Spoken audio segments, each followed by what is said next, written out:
Child Teyana Taylor and Iman Shumpert's divorce has been finalized, and let's just say that Teyana will be smiling all the way to the bank to collect her millions. But how has Iman really taken the settlement? Is it enough payback for everything he put Teyana through? Baby, you all know this divorce has been pretty messy, and towards the end it got even messier because there was a lot of back and forth from both Teyana and Iman.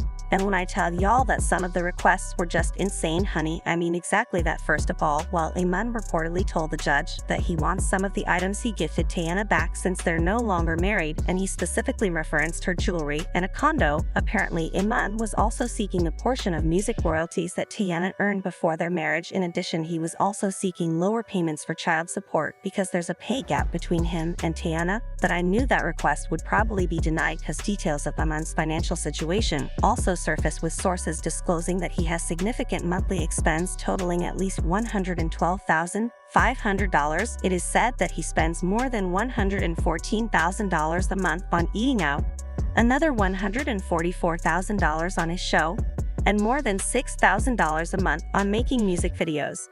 That request for lower child support was never going to work when the ruling was made, and many of the things Iman was asking for were not granted by the decision. Iman also spends $10,500 a month on lunch and $11,900 a month on travel to and from work in South Atlanta. Teyana has been allowed to keep 4 important marriage properties. These properties are worth more than $10 million and are thought to be important assets from their shared estate. She also got a bunch of cars like a Maybach, a Mercedes Sprinter, a tour bus, and her favorite Bronco truck. She still has all of her jewelry and full control over her company's TaylorMade and Aunties. Iman will keep his fancy Miami condo, his South Georgia compound, and his Deesser, Georgia compound. He will also keep all of his Shumpert investments that were shown during the trial. The details of these investments were not made public, but they are likely a diverse portfolio that spans many industries. Besides that, Iman has also been told to make a one-time 7-figure payment to Teyana Taylor and to pay $88,000 a month in child support. Speaking of the kids, the court has also ordered that Iman pay for all of their girls' private school costs. Even before we got here, there's been a ton of drama around the divorce, with Teyana accusing Iman of being jealous of her fame and feeling insecure about not being good enough for her, despite the fact that he was earning way more playing basketball than she could ever dream of making in music. In the divorce filing, Teyana said that Iman would get mad when they went to public events together, and paparazzi would even tell them to get out of the way. In addition, Teyana said that Iman started sending her negative text messages with arrogant and manipulative language in response to her being in the spotlight. She claimed Iman would pick fights with her for no reason, even on her birthday, and then apologize. The court papers also went on to reveal that Teyana began to intentionally dim her light for her husband in an effort to have a harmonious and peaceful marriage as Iman became more and more angry about her stardom. Teyana also said that she turned down recording and acting jobs because Iman didn't want her to work, but she said that when she stopped working after having one of their children, Iman complained that she wasn't making any money, which is why she filed, saying that Iman had been abusive and narcissistic toward her for most of their marriage.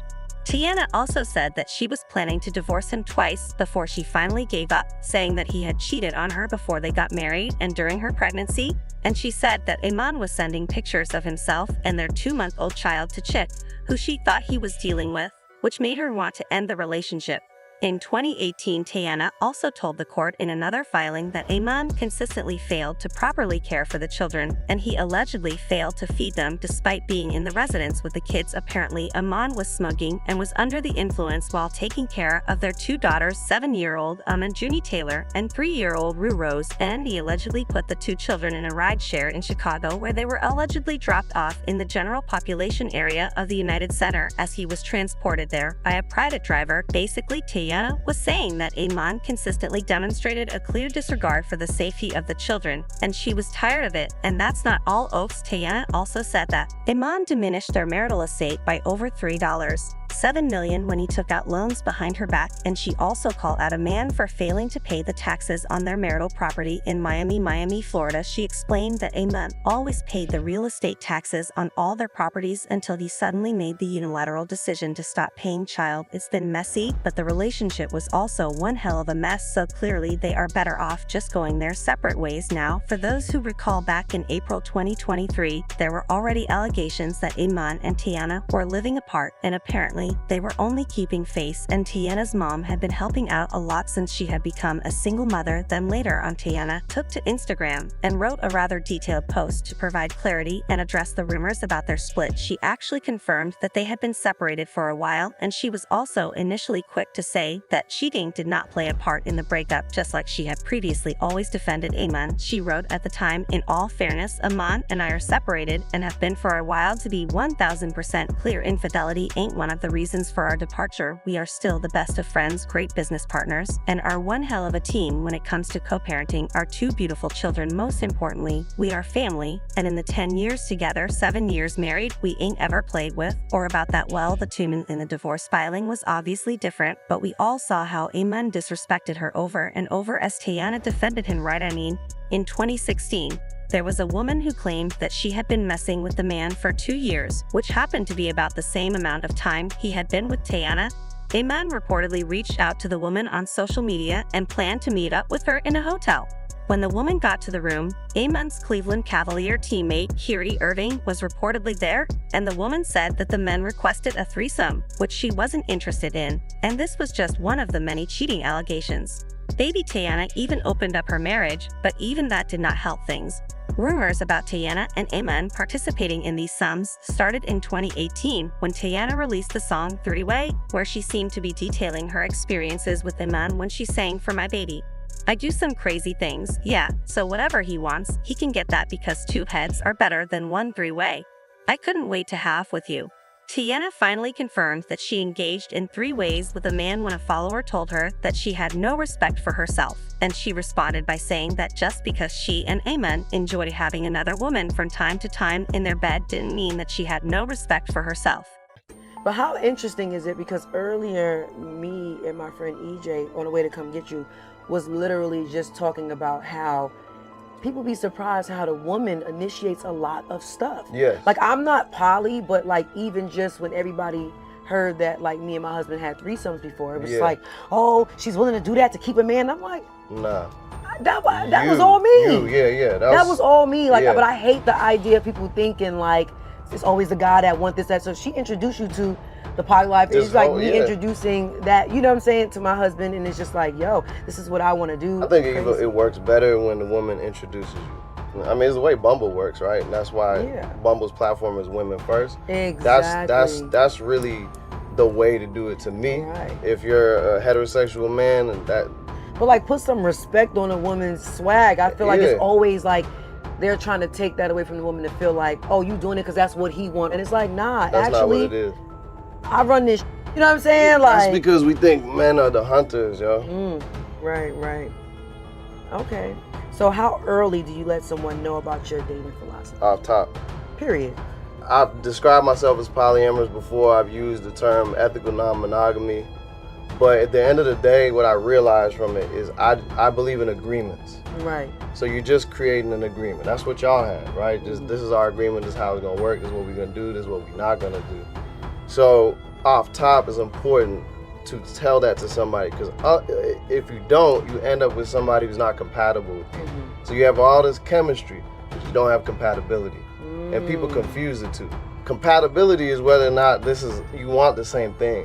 Right. I used to date monogamous women and tell them later, and a lot of heartbreak that way. Right. Well, I'm happy that your new way of going about things is avoiding the extra heartbreak. Do you feel like sometimes some women be okay with it because they really do just like you, and it's like, fuck it, it sounds easy or it looks easy, so let me give it a try, and then later on it start turning sour? I think, unfortunately, women have been socialized to bend to the will of the man. Right. So I think a lot of women I've been with try to convince themselves that they want it. And they tell themselves in private that this is what I want. Right. But they don't. And if you don't want it and it's not for you, don't do it. Like, it don't mean you a square. It don't mean like you like poly people don't get jealous. I've gotten jealous plenty times. Yeah, that's my next question. Especially when women want to be with another man, and you got to deal with that. Right. So and to me, it don't have to be an L. Like, if you really about it, it don't have to feel like I'm less of a man. it can actually feel like you're more of a man because you believe in the power of the woman that you with. So let me ask you a question. Do you think open relationships are more honest than monogamous relationships? The way I look at it is, I think this is one of the most important things you can do in a relationship. You have to make a safe space for each of your primal desires to say what they want. Whether it's, I want to have a child, or I want to be with somebody else, or I want this kind of kink in the bedroom. Like, you have to make a space for that. And if you don't make the space, then people hide that. Right. And that's when you run into the trouble that I think a lot of people run into. Wow. Okay. So do you have a primary partner? In January 2019, there was also another cheating claim where there were rumors that Albie Rides had slept with both Teyana and Iman and even got pregnant in the process.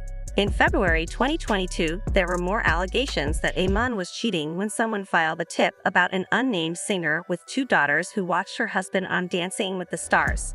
In another instance, just before they confirmed the split, a woman posted a picture in what appeared to be Iman's chain, and in a different photo, the woman was laying on Iman very suggestively. Eventually, Teyana understood that the BS would not end and decided to dump Iman's behind and find her peace. I'm just looking now like, oh my God, everybody looks so beautiful. You look beautiful. Everybody look good. Everybody look good. First of all, I need the details because you dyed the hair. And as someone who blames any inconvenience on the evil eye, I peeped those real fast. I'm always lazy. Oh my God. Yeah, so the hair, it was new. It was the newest little book. And I wanted to try some color. Yeah, I kind of wanted to like take a little bit of a risk. Yeah. So in this movie, you play a mother, and you bond really deep with the actor who plays your son. As a mother yourself, I mean, what was it like to step into that role and just, bond with this child and also try to tell that story from a point of view? Oh my God, it was amazing. You know, as you can see, it was very like multi-layered, a lot of different colors, a lot of different emotions, and it was amazing. You know, me already being a mom, it was definitely easy to step into like those mom instincts and like do what you got to do by all means, any means necessary, you know? So it was amazing. It was amazing. So how did this movie help you grow as an actress as well? Hold on, right quick. All right.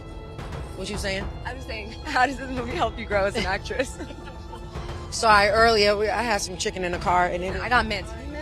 No, it's not that. It's just I didn't put my grill all the way in. I hurry up and put it on, and I stepped on the carpet, and it ain't all the way in. So to try and like readjust it would be very extra of me. I was like, whatever you need, I got you. Be very extra of me.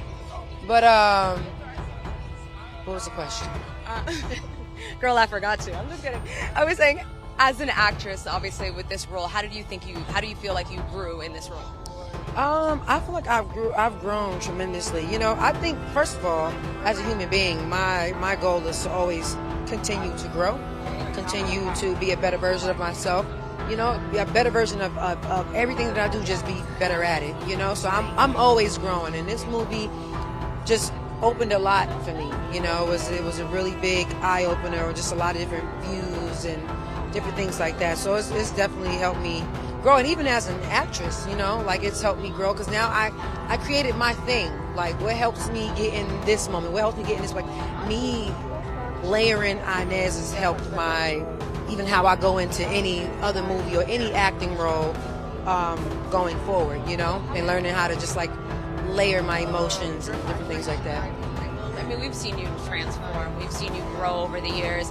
What would you call this chapter in your life? If you had to give it a name, what name would you give this chapter?